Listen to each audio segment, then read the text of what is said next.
Ketika Rasulullah sallallahu alaihi wasallam masih dikelilingi oleh para sahabat, Rasulullah menyampaikan dengan sangat yakin kepada seluruh sahabat-sahabatnya tentang akhir zaman, sehingga seluruh para sahabat sangat yakin bahwa merekalah yang dimaksud oleh Rasulullah dengan manusia-manusia akhir zaman. Contohnya Rasulullah bersabda, "Bu'ithu ana was-sa'atu kahataini." Aku ini diutus dan kiamat akan berlaku hanya seperti ini, kata Rasulullah. Beliau mengisyaratkan fa'asyara bis-sababati wal wusta. Dia isyaratkan ke arah langit, jari telunjuk dan jari tengahnya. Lalu kata sahabat, beliau renggangkan sedikit. Maka ini pertanda, menurut pemahaman para sahabat, memang sudah sangat dekat. Pada hadis yang lain Rasulullah bersabda, manakala saya sudah diangkat oleh Allah menjadi nabi dan rasul, Jibril membisikkan kepada saya bahwa malaikat Israfil, malaikat yang bertugas meniup sangkakala kiamat, memasukkan pangkal terompet ke dalam mulutnya. Setiap saat matanya melirik ke arah Arasy, menunggu aba-aba bila ini akan ditiup.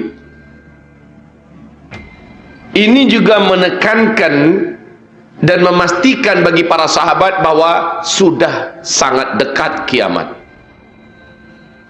Di riwayat yang lain Rasulullah bersabda, celakalah bagi bangsa Arab, sebentar lagi mereka akan dibinasakan. 3 kali Nabi mengulangi. Bertanyalah istrinya, ada apa wahai baginda Rasulullah? Rasulullah berkata, sesungguhnya telah diperlihatkan kepadaku tembok yang menghalangi antara kita dengan Ya'juj dan Ma'juj sudah berlobang sebesar ini, kata Rasulullah. Ini pertanda tak lama lagi tembok tersebut hancur, Ya'juj Ma'juj muncul. Padahal Ya'juj dan Ma'juj adalah tanda besar kiamat yang keempat.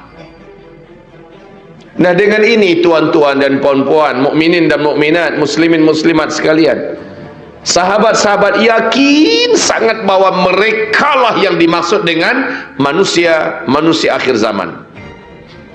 Keyakinan ini tergambar satu. Di zaman Nabi itu ada seorang lelaki namanya Ibnu Sayyad. Seluruh ahli hadis, seluruh ulama, seluruh pengkaji dapat syarah Islam pasti tahu dengan nama Ibnu Sayyad. Ibnu Sayyad ini seorang lelaki yang face dia, fisikal dia dan kemampuannya betul-betul serupa dengan Dajjal. Laki-laki ini tidak mau mendekat kepada Rasulullah SAW dan tidak mau bersahabat, bertemu teman dengan para sahabat-sahabat Nabi. Dia hanya memata-matai dari jauh, tapi dia memiliki kecepatan yang luar biasa. Begitu cepatnya. Ketika Nabi Muhammad dengan Umar bin Khattab sedang berbual-bual di luar, dekat dengan kebun kurma, Rasul dan Umar melihat ada Ibnu Sayyad sedang melihat ke arah mereka sambil memata-matai. Umar langsung mencabut pedangnya, meminta izin kepada Rasulullah. Ya Rasulullah, izinkan saya. Apa kata Rasul? Kamu mau apa? Saya bunuh itu Dajjal. Itu adalah Dajjal ya Rasulullah. Apa kata Rasul? Hai Umar, jika dia memang Dajjal, kamu takkan sanggup mengalahkannya. Dia bukan tandingan kamu. Dan kalau dia bukan Dajjal, apa guna bagi kamu membunuh orang tanpa sebab? Biarkan saja. Rasulullah tidak menampik, Rasulullah tidak menolak. Umar, itu bukan Dajjal. Bukan macam itu bahasa Nabi. Kalau dia Dajjal, kamu takkan sanggup mengalahkannya. Kalau dia bukan Dajjal, untuk apa kamu bunuh orang sembarangan? Itu saja kata Nabi. Sehingga ketika Nabi meninggal dunia, Abu Bakar menggantikan. Abu Bakar meninggal dunia, Umar menggantikan. Beberapa hari menjelang Umar meninggal dunia, setelah dia ditusuk dengan pisau oleh Abu Lu'lu'ah sebanyak 9 kali tusukan, sebelum meninggalnya Umar masih bersumpah, demi Allah saya yakin Ibnu Sayyad itu adalah Dajjal. Coba lihat, ini keyakinan sahabat. Ternyata Umar bin Khattab tidak sendirian meyakini bahwa Ibnu Sayyad adalah Dajjal. Aisyah radhiyallahu anha juga yakin Ibnu Sayyad adalah Dajjal. Safiyah radhiyallahu anha juga yakin Ibnu Sayyad adalah Dajjal. Abu Dzar Al-Ghifari, Ubay bin Ka'ab, Anas bin Malik, tidak sedikit sahabat-sahabat Nabi yang yakin Ibnu Sayyad adalah Dajjal. Padahal Dajjal adalah tanda besar kiamat yang kedua. Begitu juga Ibnu Abbas di dalam kitab Fathul Bari Syarah Sahih Bukhari, di dalam riwayat Al-Hakim dengan sanad yang jayid, bahwa Ibnu Abbas berkata ke hadapan murid-muridnya, saudara-saudara, saya semalaman tidak boleh tidur. Murid-muridnya bertanya, kenapa Tuan Guru? Semalam saya dengar sahabat-sahabat berkata, mereka sudah melihat meteor bergerak menuju ke arah bumi, berarti besok dukhan sudah dimulai. Semalaman saya menangis dan berdoa, menangis memohon keselamatan dan perlindungan, memohon ampunan kepada Allah Subhanahu wa taala.